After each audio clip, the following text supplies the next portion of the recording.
안녕하세요. 번제품강 28강 진행하겠습니다. 마주도일은 손불구 역사상에 다섯 손가락 안에 꼽는 대조사였는데요. 이분이 아직 불도를 깨우침에 미진한 상황에서 좌선법을 배우기 위해서 남학회양이라는 분이 계신 곳에 오게 됐는데, 이때부터 이제는 남학회양과 마조도일에 만나는 그래서 거기서 마조도일이 대오각성하는, 크게 깨닫는 어떤 사건이 이제 발생을 하고, 그것이 또 이제 화두를 구성하게 되는 거죠. 그래서 그 내용에 대해서 몇 번 말씀을 드렸지만은 다시 한번 간단하게 말씀드리자면은, 마조도일이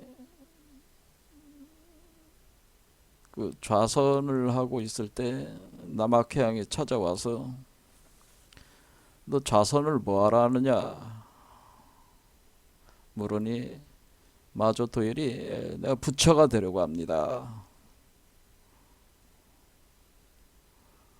그러니까 남학회양이 말없이 벽돌을 틀어서 가라든다라고 그러냐. 벽돌을 가니까 마조가 말씀을 나누다 말고 갑자기 벽돌을 들어서 갈고 있으니까, 지금 벽돌을 갈아서 뭐 하시려고 합니까? 이제 물으신 거죠.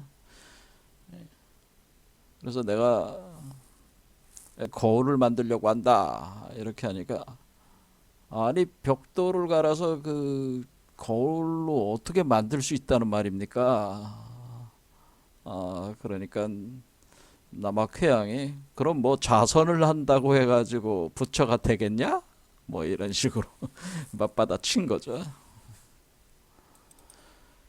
그러니까 지금 마조도일이 하는 좌선법은 어떤 자세를 흉내를 내고, 호흡법 같은 걸 흉내내고,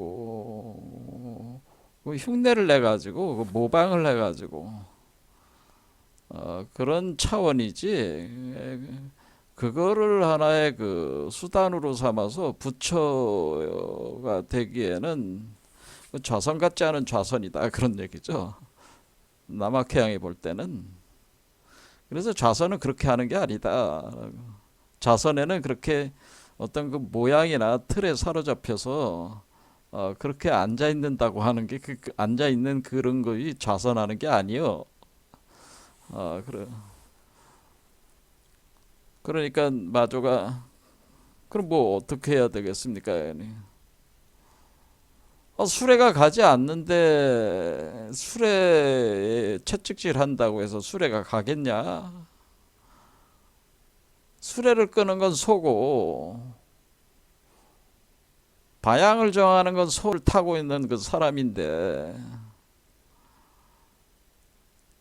마치 우리가 자가용을 운전할 때 자가용이 지금 안 간다고, 자가용을 가게 만들기 위해서 차에서 내려가지고 차에다가 야구 방망이로 차를 두들겨 팬다고 해가지고 차가 가겠냐, 뭐 그런 뜻하고 같은 거예요. 네가 운전석에 앉아가지고 시동을 놓고 해야지 가는 거지. 차에다가 뭐 야구방망이로 차를 친다고, 안 간다고 두들겨 팬다고 해서 가는 게 아니다. 그러니까 네가 지금 하는 좌선은 이런 방식의 좌선이, 그런 방식의 좌선이니까 그건 좌선 같지 않은 좌선이다라고 하는 거죠. 그래서 결국 신법이 핵심이라고 하는 거죠. 신법이 먼저 정립이 안 되고서는 어떤 형식적인 형식을 취한다고 해서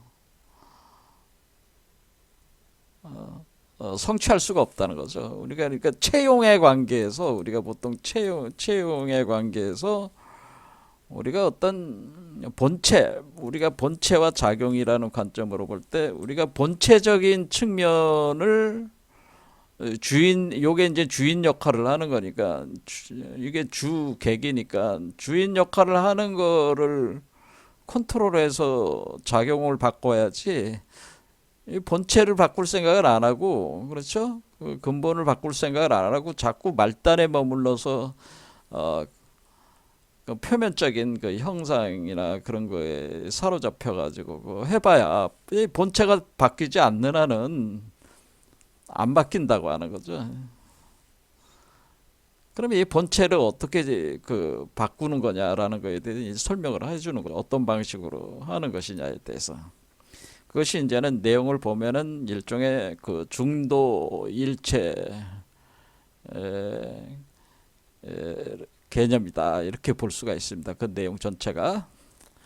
하지만 그런 내용을 뭐 또 얘기하면 또 너무 철학적이 되니까 요 정도로. 그러면은 이렇게 얘기를 하니까 이제 마조 도일이 거기서 크게 깨닫게 되면서, 그러니까 우리가 마음이 본체고 몸은 작용이니까 일단 마음 심법의 핵심이 있다고 하는 거를 그러니까 우리가 어떤 좌선하는 그거 이전에 심법이 핵심이 있다. 이거를 보통 우리가 성명상수라고 할 때 성명상수론이라고 하는데, 우리가 이 성명상수는 게 성은 마음에 대한 거죠. 본성, 성품에 대한 명은 우리가 생명에 대한 어떤 그런 거죠. 어떤 몸의 구조, 생명. 그러니까 성명. 그러니까 우리가 성은 마음 수행이고 명은 몸 수행인데, 먼저 마음 수행부터 제대로 돼야지 명수행으로 이 그에 따라오면서 진행이 돼야 되는 것이다라는 거죠. 순서가 바뀌면 순서가 본체를 먼저 제대로 정립을 해 나가야 된다고 하는 거죠.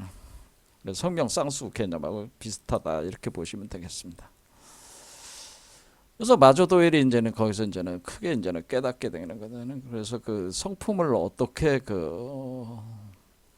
견성성불 할 것이냐, 뭐 그런 것들에 대해서 어떤 방향성을 이제는 제시를 해준 거죠.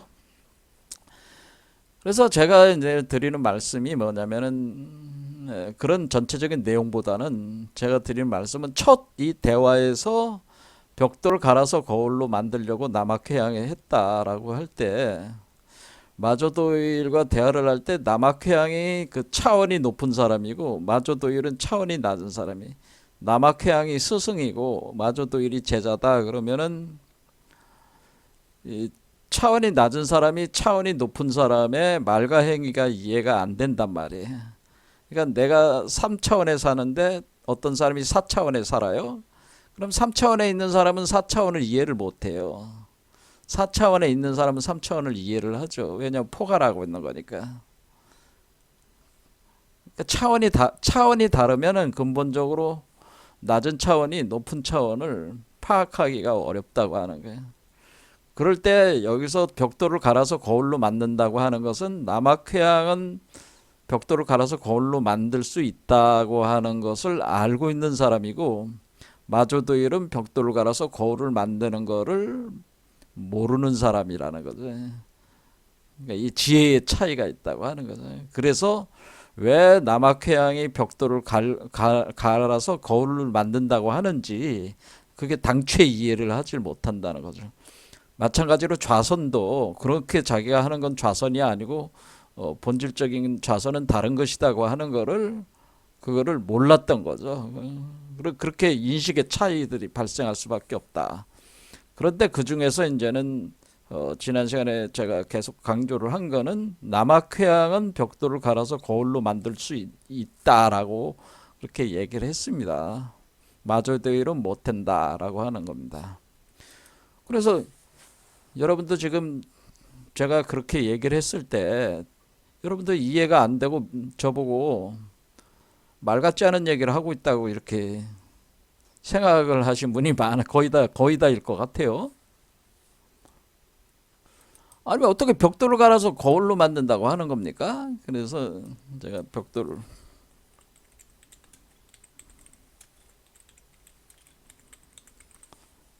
그래서 벽돌을 갈아서 거울로 만들 수 있어야지 그게 득당하네. 만들 수 있어야 제대로 된 수행이다라고 하는 겁니다.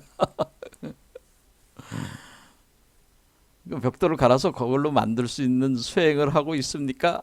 이렇게 하는 거죠. 아니 벽돌을 갈아서 어떻게 거울로 만든다는 거예요? 이렇게 물으면은 그건 벌써 한참 수준이 낮은 거야. 그런 얘기를 하는 겁니다.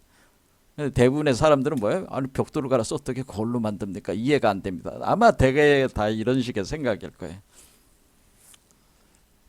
그래서 이거를 제가 말씀드리기 위해서 벽돌을 갈아서 거울로 만들 수 있다고 하는 거를 일단은 여러분들은 한번 인정을 하고 일단 들어봐라 그런 얘기입니다. 제 얘기를. 자, 벽돌을 갈아서 거울로 만든다고 하는 것은 무엇이냐라고 하는 거죠. 그래서 제가 지난 시간에 한 분을 또 데리고 왔는데 그분은 이제는 진제대 선사라고 하는 분, 우리 한국에서 그러니까 인도, 중국 그리고 한국에도 이 선불교의 그 법통이 조사의 법통이 그러니까 의발이 계속 전수가 돼서 나름대로 내려온 것이 그 리스트가 있는데 요 진제 선사가 이분이 쓴 책이 모기는 물을 깃고 석유는 모를 깃고 목련은 꽃을 따네 이런 제목의 책을 썼다. 제가 이렇게 얘기를 해오면서 제가 이 책을 읽어보니까 상당히 도가 트신 분이다. 그래 이거 가지고 제가 설명을 하려고 했던 거예요. 근데 이 진제 대선사는 현재 살아계시죠? 현재 살아계신데 이분이 79대 조사라고 하는 거죠. 그러니까 일대 마가섭으로부터 79번째 되는 분이 우리 한국으로 내려와서 79번째가 진제 대선사라고 하는 겁니다. 이분이라 얘기하는 거죠. 뭐 여러분들도 뭐 아시는 분은 다 아시는 거죠. 불교를 하시는 분이 이분이잖아요. 근데 이분이 참 개송을 잘 져요. 그래서 제가 요 대표적인 책 제목이 석이는 물을 깃고 목련은 꽃을 따네 이렇게 개송을 딱 졌잖아요. 그랬을 때 지금 이 문장을 딱 듣고 이게 뭐라는 게 제가 아시는 분 계세요? 그러니까 이 말이 무슨 의미인지, 그러니까 낙처라고 그래요. 그걸 낙처. 이 말의 낙처가 뭐 어린지 아냐 이거지. 이 말의 낙처가 어리냐, 낙처. 그러니까 이 말이 가리키는 바가 뭐냐 그런 얘기예요. 이 문장이 가리키는 바가 뭐냐. 그걸 낙처라고 하는 거예요. 낙처. 이 낙처는 어디 있습니까? 이 낙처. 이 떨어지는 곳은 어딥니까? 떨어지는 그곳은 낙처는 어딥니까? 이 말이 무슨 의미입니까? 말은 어디에 있습니까? 이런 얘기죠. 그러면 제가 뭐 고상한 얘기로 이 문장의 낙처는 어디입니까? 이렇게 묻는 이해가 여러분 중에 제 강의를 들으시는 분 중에 이 석이는 물을 깃고 목련은 꽃을 따네 이 문장을 딱 듣고 그냥 간단하게 웃을 수 있는 분은 저하고 이렇게 대화를 할 정도는 된다 그런 얘기예요. 이 낙처를 모르는 사람은 저하고 대화할 생각을 하지 마세요. 제가 잘났다는 게 아니고 댓글 중에 이제 댓글 대시는 분들 중에 이제 여러 가지 생각을 올리시는 분인데 각자 나름대로 존중은 받아야죠, 물론. 근데 대부분이 자기가 무슨 소리 하는지도 모르고 떠드는 사람들이 사실 또 많아요. 좀 피곤하다 이거죠. 그런 사람들 상대를 하려면 굉장히 피곤하다는 게. 근데 석유는 물을 깃고 목련은 꽃을 따네 요 정도를 딱 듣고 이게 뭐라는 게 뭐 당연한 얘기하는 거 아니야? 뭐 이렇게 얘기하는 사람이면은 제가 한 수는 제가 인정을 해주겠다는 거예요. 근데 이거를 직접 그 진제 대선사가 쓴 문장이란 말이에요. 이 책 제목이니까. 제가 지금 얼굴을 마주 보면서 대화를 하는 게 아니기 때문에 강의를 들으신 분 중에 누가 그거를 알고 계신지는 모르겠습니다. 자, 그러면은 석인이라고 그랬죠. 석인이라는 말을 왜 가져왔냐면은 지금 여기서 돌을 간다고 그랬잖아요. 벽돌. 이게 석인이야. 벽돌을 가른다는 거는 뭐냐면은 우리가 벽돌을 간다는 거는 벽돌을 갈아서 형상을 만든다고 하는 거예요. 벽돌을 갈아가지고 형상을 만든다라고 하는데 벽돌을 가는 이유는 형상을 만드는 거죠. 그러니까 그렇게 그 형상을 만들 때 어떻게 만드냐면은 이 간다고 하는 거를 갈아댄다. 우리가 달마대사 할 때 맞자가 갈맞자라고 그랬잖아요. 갈아댄다고 하는 것은 이 남자 여자가 이렇게 몸을 비벼대는 게 갈아대는 것이다라고 제가 했습니다. 그래서 요게 가운데 임신이 돼가지고 이렇게 갈아대는 거란 말이에요. 그러니까 형상을 만들어내는 거란 말이에요. 이 아이의 형상을 만들어내는데 그게 벽돌을 가는 행위란 말이에요. 그러면 이 아이의 형상을 만들 때 이게 벽돌을 간다. 그러면 얘가 누가 되는 거예요? 얘가 석인이라고. 그래서 얘가 지금 진제 대선사가 얘기하는 석인은 누구를 얘기하는 거냐면 얘가 석인인데 여기에다가 부처의 아버지와 부처의 어머니가 서로 몸을 갈아대면서 여기서 하나로 합해져서 만드는 거니까 부처의 어머니와 부처의 아버지가 하나가 된 그 부처의 자식이 여기 그걸 불자라고 하는 거죠. 부처의 자식이 나오는데 이 불자의 자식이 석인이다 그런 얘기입니다. 부처의 자식을 불자라고 그랬잖아요. 불자. 그러니까 여러분이 부처님 오신 날 이렇게 돼요. 부처님 오신 날. 그러니까 부처님 오신 날 할 때 부처님을 오시는 그 부처님은 누구 어디서 온다는 거예요? 부처님 오신 날에 오는 부처님은 여러분의 그 몸에서 오는 거지. 여러분의 마음에서 오는 거지. 부처님이 뭐 밖에서 오는 게 아니다. 그런 얘기입니다. 근데 그 부처님이 어떤 모습으로 오냐? 여러분의 자식으로 온다라고 하는 겁니다. 여러분의 자식으로 오니까 부처님의 자식이 불자가 여러분의 몸속에서 부처님의 자식이 오는 날이 바로 이 요게 열애란 말이야. 요게 불자면서 이게 열애다라는 열애.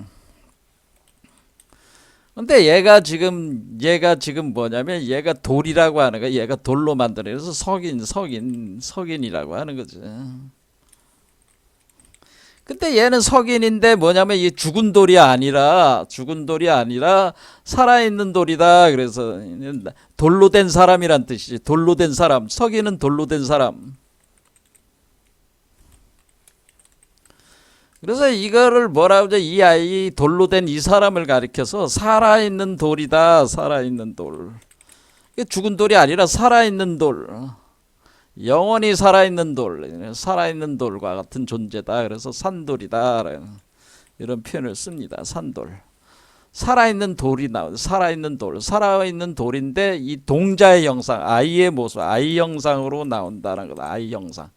그래서 이 뱃속에서 만들어지는 거니까 애 형상으로 만들어지는 거죠. 그래서 아이 형상으로 만들어지니까 이것을 신태영하다 이렇게 얘기하는데 불교적으로는 불자다 이렇게 하고 하는 겁니다. 이 석인이 나오는 겁니다. 이 석인이 뭐냐면은 이 석인이 제가 늘상 얘기했듯이 이게 바로 거울입니다. 이게 본체적 거울입니다. 이 거울이다. 그러니까 우주를 관찰하는 이 존재가 바로 요 세계의 우주 그리고 이 전체 우주를 관하는 그것을 보통 통상 얘기를 하기 회광반조하게 되는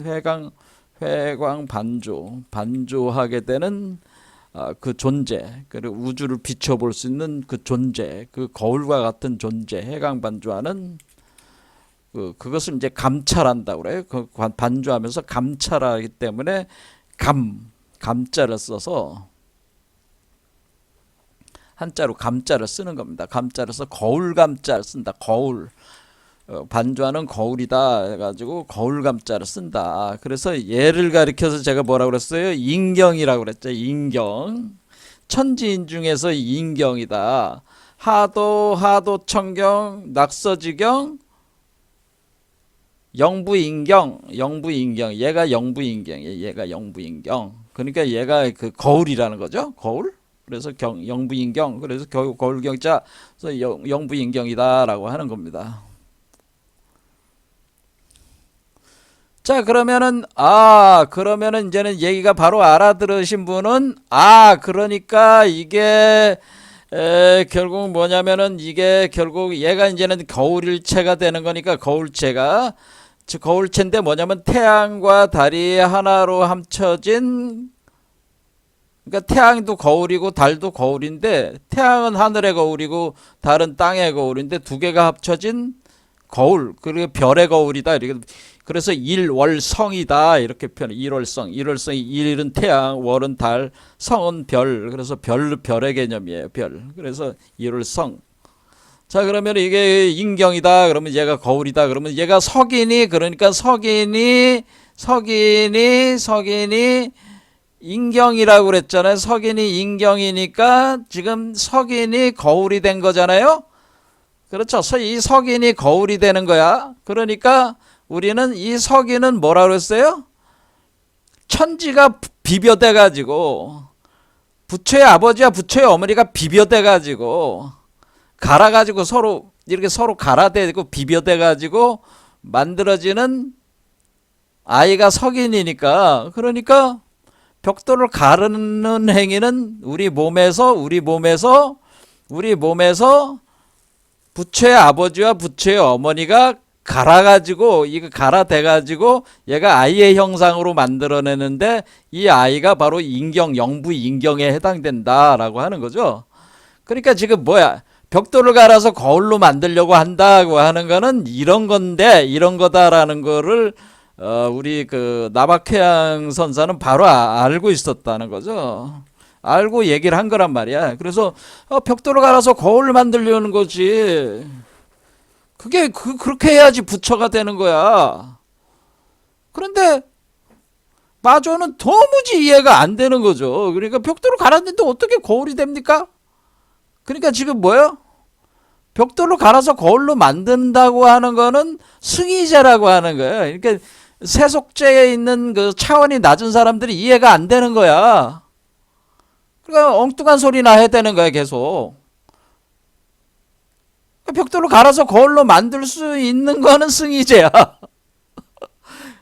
그러니까 진짜 진실은 뭐예요? 벽돌로 갈아서 거울로 만드는 거죠. 그러니까 그럼 좌선이라는 거 하는 게 뭡니까? 좌라고 하는 건 뭡니까? 좌. 그러면 제가 그랬잖아요. 좌라고 하는 것은, 그럼 보자. 그러면은 네가 좌선에 좌를 한다. 좌법을 한다. 네가 지금 좌선하고 있지 않냐? 그러니까 좌선하고 있습니다. 그랬잖아요. 좌선으로 네가 뭐해서 좌선에 뭐 하려고 그러니까 좌선을. 부처가 되려고 하잖아요. 그게 좌선이야? 이렇게 하는 거잖아요. 그러면 얘가 이렇게 볼 때 이게 제가 이렇게 부처의 아버지와 부처의 어머니가 이렇게 섹스를 이렇게 하고 있는 요게 좌라고 그랬잖아요. 요게 좌입니다. 요게 좌예요. 좌선, 우리가 좌선에 우리가 좌법이라고 할 때 법자, 앉는 방법이 좌법인데, 가부좌를 트는 게 지금 어떻게, 지금 남자와 여자가 지금 그 부처의 아버지도 가부좌 틀고 있고, 부처의 엄마가 이 가부좌를 틀고 남자의 허리를 감고 있고, 부처의 아버지는 그 부처의 어머니를 자기의 그 발 위에다 양쪽 발에다가 이렇게 올려놓고 있잖아요. 그러니까 요게 좌법이야. 이게 좌법. 그러니까 이 모양이 좌법이야. 그런 얘기예요. 이게 너 지금 여기 뭐 하러 왔어? 좌법 배우러 왔죠? 그 좌법이 뭔지 알고 하는 거야? 그런 얘기죠. 이게 자법이야. 네가 바로 요 자법이 이 자법이 부처를 생산하는 자법이야. 그렇잖아요. 아버지와 부처의 어머니가 섹스를 하면은 거기에 그 자식이 나오는 거잖아요. 그러니까 이 좌법을 통해서 자식이 나오는 건 맞아. 그렇죠? 그래서 좌법 참선을 해야죠. 그렇죠? 참선을 해야 되는데 지금 네가 하고 있는 거는 좌법 이 자법이 아니잖아. 그렇죠? 이 자법은 어디서만 가능해요? 승의제에서만 가능하단 말이야. 감춰진 세계에서만 가능한 거지. 이 현실 세계에서 그렇게 앉아 있는다고 해가지고 네가 거기에 백날 앉아 있어봐야 이 이치를 모르고 앉아 있어봐야 그건 좌법이 아니라는 거야. 그 네가 하고 있는 건 좌법이 아니라는 거야. 그거는 좌선이 아니야. 그러니까 네가 지금 하고 있는 거는 수레를 치고 있는 거지. 수레를 치고 있는 거지. 수레를 끌고 가는 그 존재를 이끌고 있는 거는 아니다라는 거예요. 그러니까 네가 하고 있는 거는 표면적인 그 작업을 하고 있는 거지. 그렇죠? 어떤 그 본질적인 그 일을 하고 있는 거는 아니라는 거예요. 그럴 때 우리가 보통 뭐라냐면은 우리가 이 수행 과정을 우리가 그 양이 끄는 수레, 그다음에 이 단계를 이렇게 가는 거잖아요. 양이 끄는 수레가 맨 처음에 하고, 그 다음에 사슴이 끄는 수레, 그 다음에 소가 끄는 수레, 그 다음에 뭐가요? 대력배구가 끄는 수레.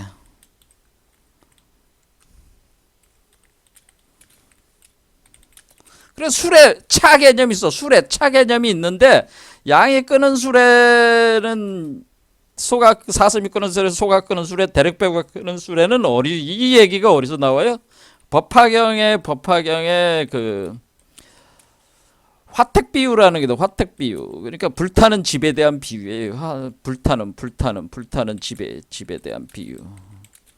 에서 이걸 설명을 하죠. 이 내용은 뭐냐면 양이 끄는 수레는 우리가 성문 단계에 하는 사람이 양이 끄는 수레고, 사슴이 끄는 수레는 성문 영각 단계, 독각 단계에 있는 사람 하는 수행이고, 인연법에 의해서 수행하는 거고, 소가 끄는 수레는 보살들이 하는 보살들이 하는 거를 소가 끄는 수레라고 하고, 대력배구가 끄는 수레를 운영하는 사람은 이건 부처다라고 하는 겁니다.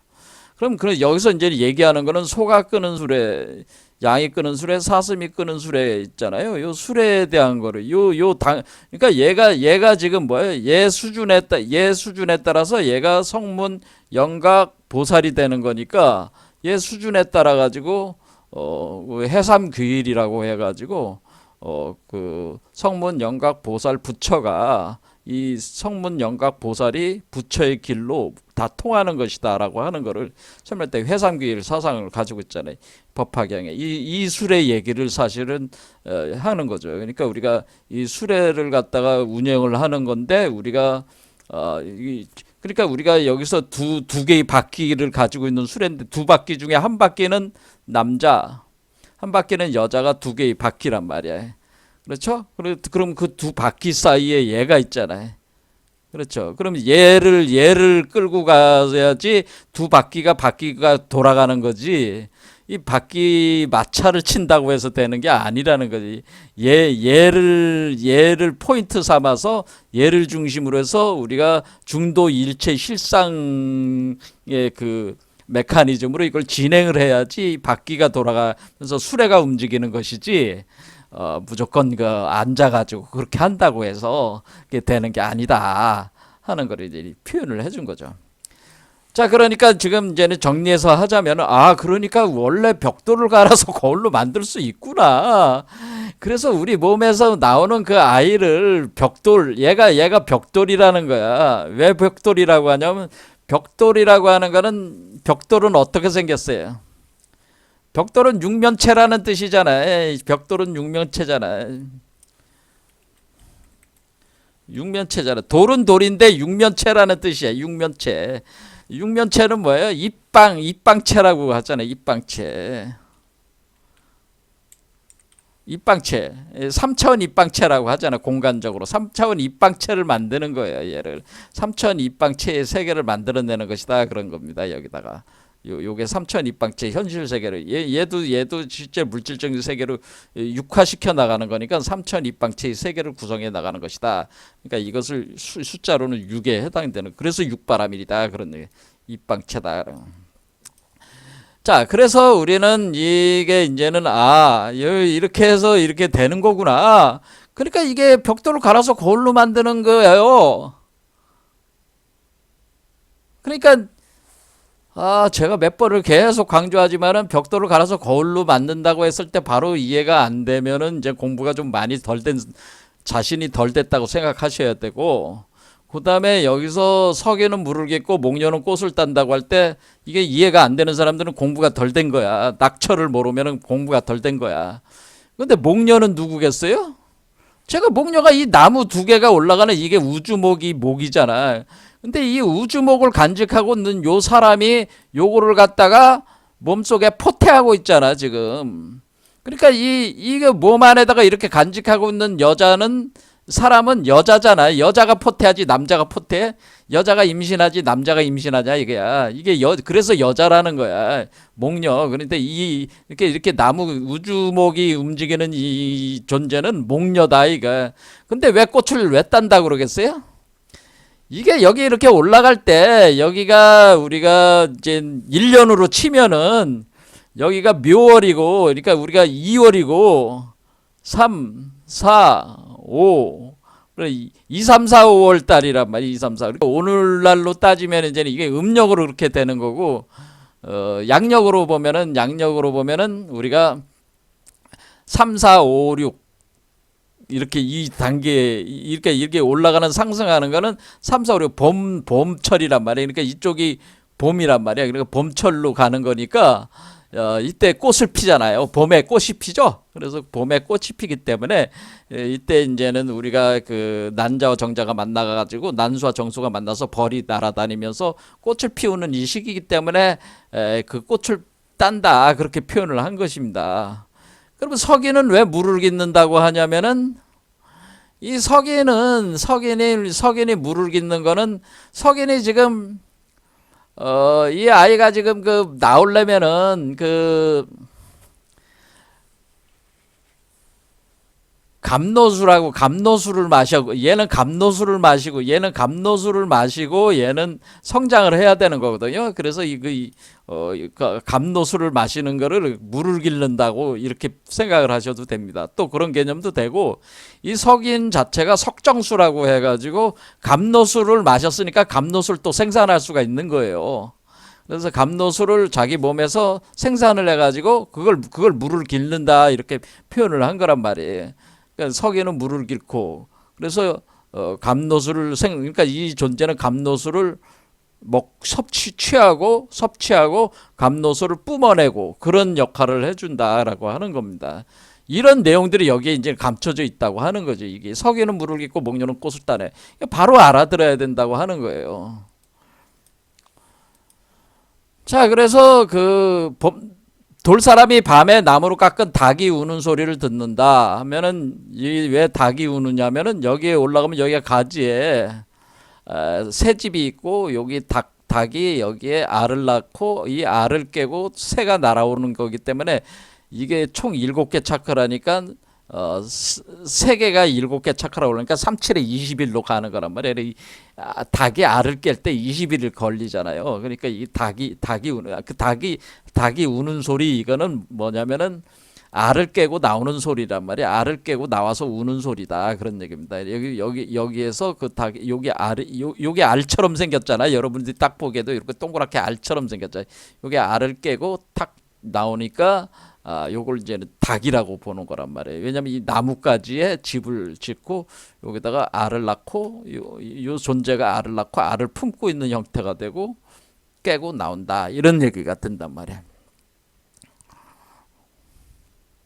자, 나머지 내용까지 하면은 또 이제는 한도 끝도 없이 가니까 핵심적인 몇 개만 이제 얘기를 했습니다. 자, 그래서 이제는 여러분들이 이제는 어느 정도 이제 알았습니다. 그러니까 이게 그러니까 우리가 벽돌을 간다고 하는 것은 부처의 아버지와 부처의 어머니가 섹슈얼 메커니즘을 돌려가지고 서로 몸을 갈아대면서 요거를 하나 생산을 해가지고 얘를 계속 갈아대는 거 아니에요? 바짝바짝 갈아대면은 얘가 거울이 되잖아요. 그리고 얘를 아이의 형상으로 만드는 거잖아요. 그러니까 이게 석인이 나오는 거죠. 그러니까 벽돌을 갈아대야지 거울이 되고, 그러니까 인경이 되죠. 영부 인경이 되고, 얘가 바로 태어나는 부처의 부처의 자식이 되는 거고, 그 영부 인경이 되는 것이다. 그런 거예요. 그래서 얘가 석인이라고 하는 거고, 얘를 태어나게 임신하는 여자를, 이 여자를 우리를 목녀라고 하는 거고, 이렇게 된다고 하는 거죠. 자, 그래서 우리를 이 존재를 가리켜서 우리가 석인이라고 하는 거를 살아있는 돌이다 이렇게 하고, 이 돌을 가리켜서 우리는 우리 서양권에서는 현자의 돌이다, 그러니까 마법사의 돌이라고 한 겁니다. 이게 마법사의 돌입니다. 이게 마법사의 돌, 요걸 가리켜서 이제 마법사의 돌이라고 또 표현하는 겁니다. 그러니까 돌이라고 하는, 그러니까 돌이라고 하는 게 맞아요. 돌이라는 게 맞는 얘기예요. 그게. 그러니까 그거를 진제 대선사가 알았다는 거 몰랐다는 거. 진제 대선사는 알았으니까 이런 개성을 쓰는 거예요. 근데 진제 대선사가 이렇게 쓴 거를 여러분들은 읽고 당최 뭔 소리인지 못 알아들으면은 공부가 한참 부족한 거죠. 그러니까 이렇게 진제 대선사가 이렇게 개성을 써서 하면은 사람들이 보고 못 알아들어. 공부가 한참 부족한 거예요, 그게. 여러분들이 자기가 그 불도를 이해하는 정도 수준은 이 화두를 몇 개를 보고 여러분들이 스스로 그것을 그 낙처를 파악할 정도가 되냐 안 되냐, 그러니까 이렇게 두리뭉실하게 얘기하지 마시고 구체적인 세밀하게 파악을 해서 그것을 설명할 수 있을 정도 돼야지 그래도 해오는 했다는 얘기는 들을 수가 있는 거예요. 이게 이해를 해서 깨달았다는 정도는 되는 거예요. 뭐 증오까지는 안 바래. 뭐 그것도 안 되면서 증오를 하겠다고 하는 건 미친놈들이고, 그건 아무리 수행해봐야 그런 식으로 해서 수행해서 그 부처가 되기 힘들어요. 그러니까 지금 마조도일처럼 아무것도 모르면서 앉아서 뭐 좌선한다고 앉아서 가부좌 틀고 앉아서 호흡한다고 해서 그게 뭐 그렇게 참선한다고 해가지고 부처가 되는 게 아니란 말이에요. 왜냐면 좌선이는 그런 게 아니라고 그랬잖아요. 좌선이 뭔지 제가 가르쳐 줬잖아요. 좌법이라고 하는 게. 그러니까 이자법은 그러니까 뭐예요? 그렇게 앉을 필요가 없는 거지. 현상적으로 그렇게 몸을 갖다가 꼬고 앉아가지고 다리를 꼬고 앉아 있을 필요가 없는 거야.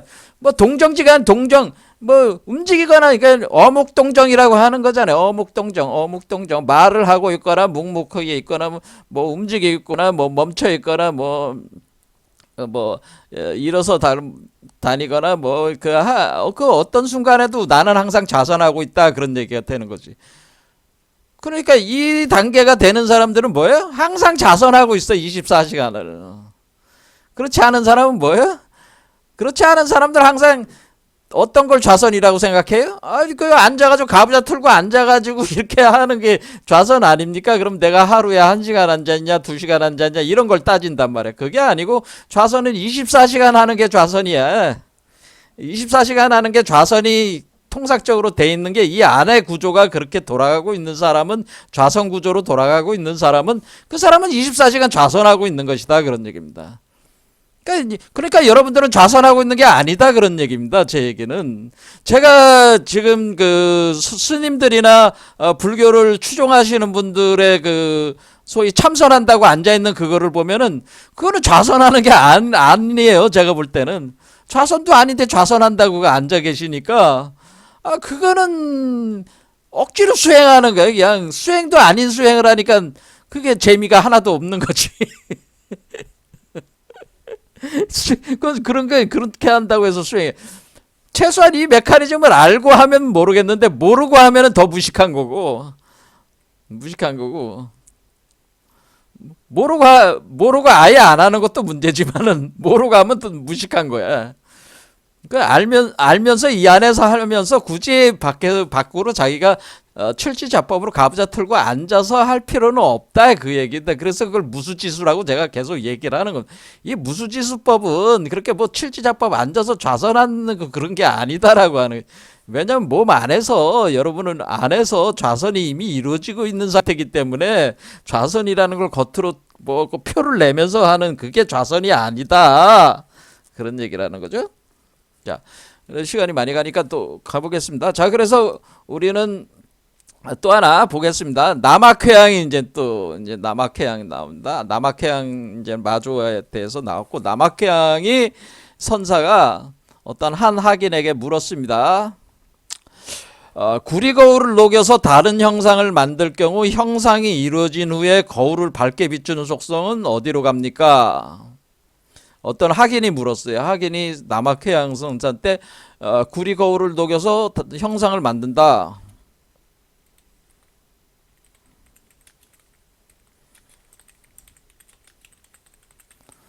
자, 구리 거울을 녹여서 형상을 만든다는 말을 했잖아요. 그러면 지금 거울이 형상이 돼버렸잖아요. 그 얘기는 뭐예요? 이 아이가 지금 거울이잖아. 원래 영부인경인데 이 영부인경을 녹여서 아이의 모습을 찍어냈어. 녹였다는 건 뭐예요? 불을 가했다는 거죠. 강력한 불을 넣어가지고 얘를 녹여서 만들었다는 거 아니야. 그러니까 여러분들이 남자 여자가 섹스를 하면 그 몸에서 불이 나잖아요. 그 불을 집중해가지고 익힌 거야. 그럼 이렇게 모양이 나와. 구리 거울을 녹여서 형상을 만들었다. 이렇게. 그러면은 얘는 더 이상 거울 아닌 거 아닙니까? 이런 식이지.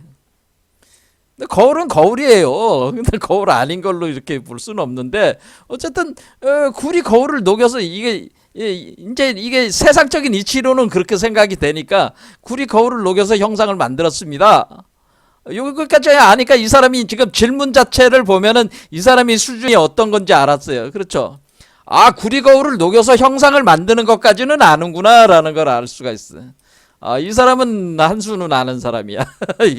이런 질문할 정도면은 제가 볼 때는 이런 질문할 정도면은 이 사람은 당시에 이제 좌선이 뭔지도 모르고 좌선하고 있는 마조보다는 한 수준이 높은 사람이죠. 왜냐하면 여기서 녹인다는 갈아서 만든다고 하지 않고 녹인다는 표현을 썼단 말이야. 녹인다. 그런데 우리가 녹이고 갈고 그러는 거죠. 우리가 그런 거잖아요. 우리가 주조 작업을 하고 단조하고 세공하고 그러는 게 뭐예요? 주조라는 건 어떤 그 굴이나 쇠 같은 걸 녹여가지고 어떤 형틀에다가 만들어내는 게 주조 작업이라는 거잖아요.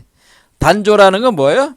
어떤 그 쇠방치 같은 걸로 두들겨 때려가지고 이렇게 만드는 게 단조예요.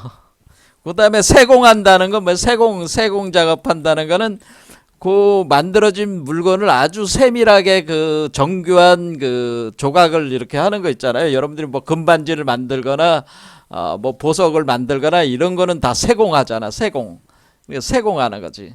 그러니까 이렇게 주조, 단조, 세공이 이게 이제는 들어가는 건데 여기는 일단 주조 작업을 기준으로 얘기한 거지.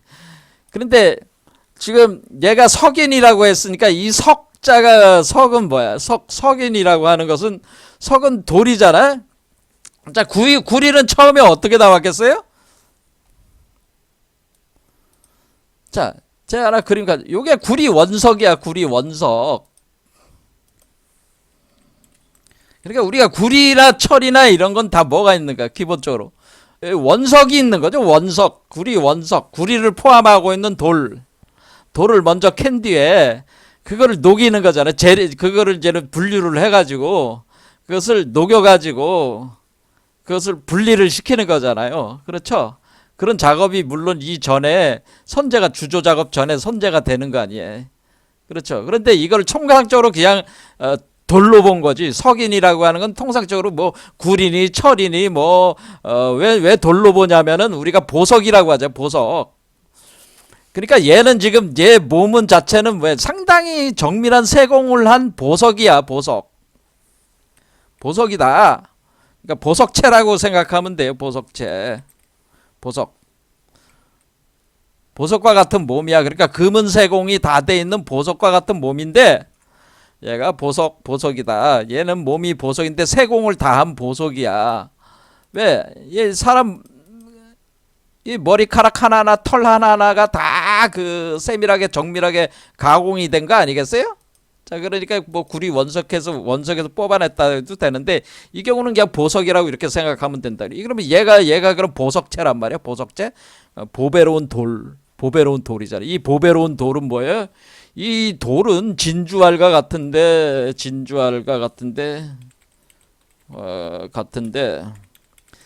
이것을 이 진주알은 뭐냐면은 이 진주알은 우주를 살 수 있는 가치를 보유하고 있다는 게 이 진주 얘가 나오는 요게 진주알인데 이 진주알은 우주를 살 수 있는 가치다 보유하고 있다는 거예요. 그러니까 만약 여러분들이 돈 벌기 위해서 열심히 하잖아요. 뭐 일도 하고 뭐 증권도 하고 부동산도 하고 그다 돈 벌가자고 하자는 거 아니겠습니까? 근데 최고로 돈을 많이 버는 방법은 뭐야? 돛 닦으면 돼. 돛 닦으면은 몸에다가 진주알을 생성을 시키면은 요게 우주를 살 수 있어요. 그러니까 지구는 게임도 안 돼. 우주가 얼마나 크요. 그렇죠. 은하계만 해도 수천억 개인데. 은하계. 근데 그 은하 하나만 해도 또 수천억 개의 별이 있잖아. 또 그 별에 또 수천억 개의 또 저기 몇천억 개의 저 혹성들이 있을 거 아니야. 그러니까 이게 상상할 수도 없는 그 지구 같은 것들이 있으니까 그 사실은 진주알 하나 가지고 그 모든 걸 다 살 수가 있다니. 이 진주알을 가리켜서 이거 마니보주라고 하는 거예요. 마니보주. 이 마니보주, 그러니까 얘가 보석알인데 마니보주란 말이야. 사실은 동그랗기 때문에. 어쨌든 이렇게 구리거울을 녹여서 다른 형상을 만들었다라고 하는 것은 지금 이런 개념 자체를 주조 개념으로 본 거죠. 요 아이를 이렇게 형상을 이렇게 만드는 것이 요것이 얘 몸 자체를 일종의 그 열을 가해 가지고 이렇게 구리 원석에서 추출을 해 가지고 그 열을 가해 가지고 녹여 가지고 형상을 만드는 개념으로 본 거예요. 이런 거를 뭐라고 그러냐면 연금술 작용을 가했다라고 하는 겁니다. 연금술.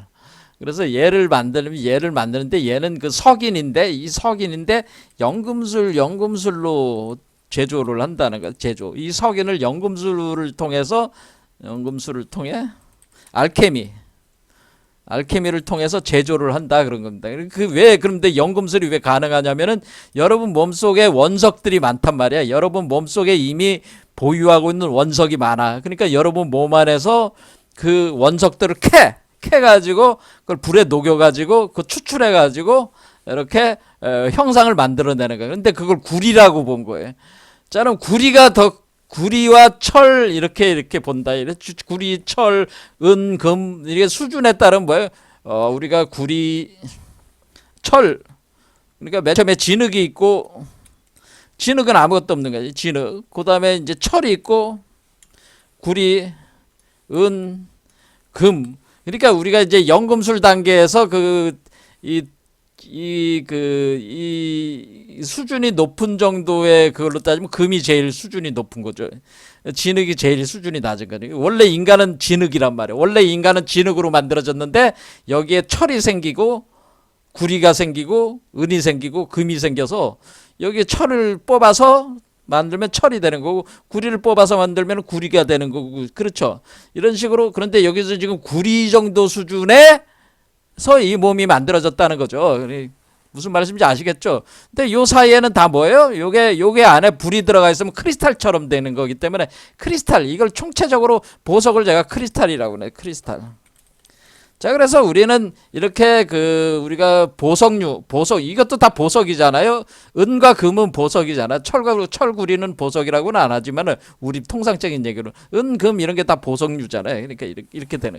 근데 그 보석에는 다이아몬드, 사파이어, 루비 이런 걸로 다 되는 거니까 이거를 이렇게 형상을 빚은 뒤에 거기다가 다이아몬드, 사파이어 그런 걸 막 붙이면은 얘가 몸 자체가 보석체가 되는 거다 그런 얘기입니다.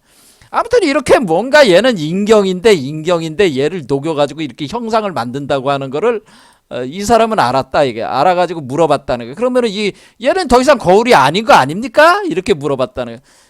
그러니까 그 속성은 어디로 갑니까? 그러니까 남학회양 선사가 그대가 동자였을 때의 모습은 지금 어디에 있는가 이렇게 물었잖아요. 아, 그러니까 동자, 그러니까 어린아이라는 뜻이잖아. 어린아이. 네가 어린아이였을 때 모습은 어딨냐? 그러니까 이게 어렸을 때의 모습은 어딨냐? 그러니까 너는 이걸 이거를 이거를 구리로 만들어 가지고 이걸 형상을 만든다는 건 너는 알고 있지. 그때 네가 어린아이를 만들었잖아. 네가 그때 거울을 이렇게 그 거울을 녹여서 이걸, 그러니까 이 사람은 지금 질문한 사람은 뭐예요? 구리를 녹여서 형상을 만드는 걸 아는 사람이죠. 야, 아는 사람이었단 말이야. 어린아이 형상을 만든다는 걸 아는 사람이었다. 이 사람이 물어본 거예요. 그래서 그러면은 남학회양이 다시 대받친 거죠. 그러면 네가 지금은 네가 어린아이가 됐다는 얘기 아니냐? 그러면 그 모습이 지금 어디에 있는가? 이렇게 물었어요. 그러니까 하긴이 물었어요. 형상이 만들어진 데에는 비추지 않는데요. 거울처럼 비추지가 않아요. 이렇게 대답했어요. 그렇죠. 형상이 이루어진 뒤에는 비추지가 않습니다. 이렇게 하니까 뭐냐면은 비록 비추지는 않지만 조금도 속이지 못한다. 이렇게 대답했단 말이야.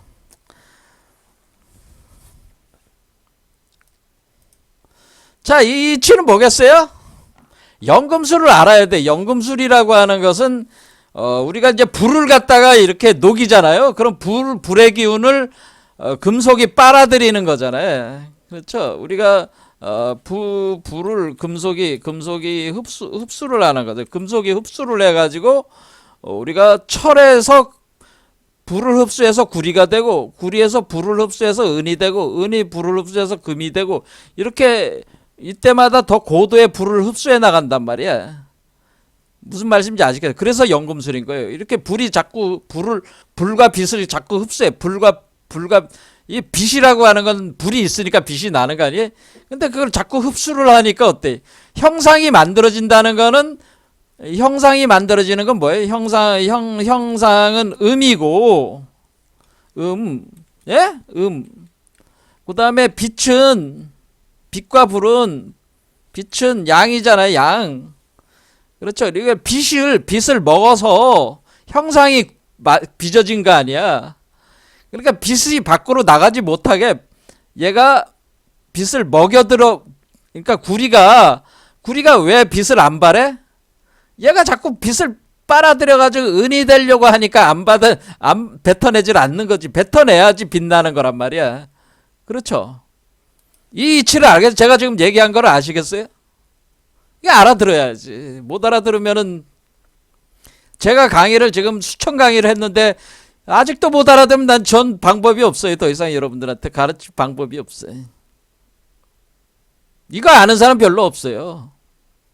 제가 지금 오늘 이 불을 먹어가지고 빛이 안 난다고 하는 거는, 그런데 남학회양은 알았잖아요. 그렇지. 비추지는 않아. 왜? 불을 계속 먹으니까. 금이 된 이후에 본격적으로 빛을 발하기 시작하는 거죠, 사실은. 물론 흑체 복사라고 해서 빛이 나오긴 나오는데, 이렇게 불과 빛을 거의 다 빨아들이기 때문에, 그렇게 완전히 이 끝까지 갈 때까지는 아직 빛이 확 발하지는 않는다, 그런 얘기입니다. 그러니까 빛을 비추지는 않지만 조금도 속이지 못한다, 그런 얘기. 왜냐면 이 불과 빛을 다 흡수를 해가지고 요 안에다가 지금 구성 중에 있기 때문에 조금도 속이지 못한다. 자, 그래서 요거는 이제 태양과 달의 이치로 제가 설명해야 돼. 나중에 이제는 뭐 한 다음 강좌 중에 제가 해석을 해드리겠지만은, 결국 우리가 불과 빛을 흡수를 해드린다고 하는 거는 이 금속체 안에 태양과 같은 그 기운을 구성을 해낸다고 하는 겁니다. 사실은 그렇게 되는 거예요. 그래서 나중에 전체적으로는 달과 같은 모습을 나오게 돼 있습니다. 이 형상 구조 자체가. 이런 얘기를 듣고 이해가 되시는지 모르겠습니다. 자, 어쨌든 여기서 여러분들이 이제 잘 이해가 안 되면 그냥 넘어가고, 단지 뭐를 하나 알았어요? 아, 구리 거울을 녹여서 형상을 만드는구나. 이게 형상인데 어린아이 형상이 만들어지는구나. 이 아이를 가리켜서 석인이라고, 얘를 가리켜서 석인이라고 하는 거는, 왜냐면 결국 은이 되고 금이 되고 보석류가 되는 거기 때문에, 이 아이를 가리켜서 석인이라고 하는 게 이 구리 거울이랑 같은 개념이구나라는 걸 알았지. 그렇죠? 그래서 이 녹이는 데는 연금술적 과정이 여기서 진행이 되는구나 라고 하는 거를 여러분들이 아셔야 된다. 근데 지금 선불교를 공부하시는 분은 이런 걸 전혀 모른단 말이야. 그런데 뭐예요?